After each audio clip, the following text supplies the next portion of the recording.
Here we're going to find the 5 remaining trigonometric functions for an angle theta. We're given that tangent of theta is negative 12 divided by 5, and we know that theta is between pi over 2 and pi. That puts that in quadrant 2. If we let point xy be on the graph of a circle, x squared plus y squared equals r squared, we know that tangent of theta is equal to y over x.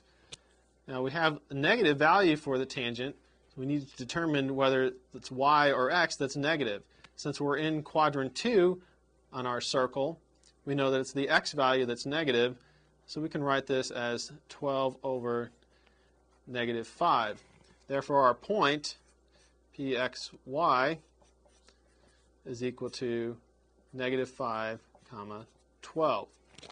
Then we can use that to find our remaining trig functions. First, we're going to need to find the value for r. Since we know x and y, we'll put those values in. X squared plus y squared equals r squared. That's our circle.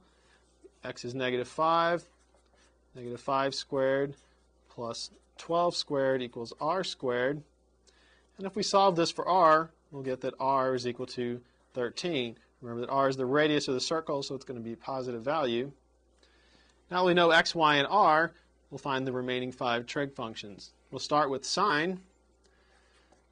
The sine of theta is equal to y over r.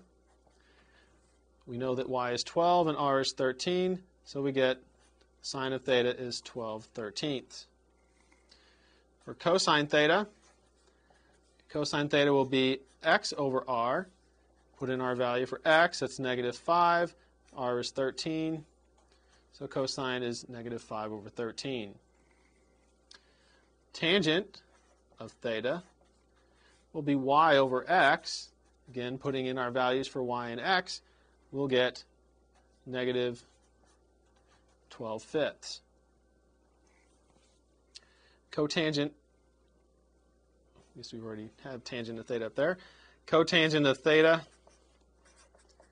is equal to x over y. Plug in our values for x and y. We'll get negative 5/12. Secant of theta will be r over x. Plug in our values, and we will get r is 13, x is negative 5, so negative 13/5. Cosecant theta is equal to r over y. We plug in our values. R is 13, y is 12, and so we'll get 13/12.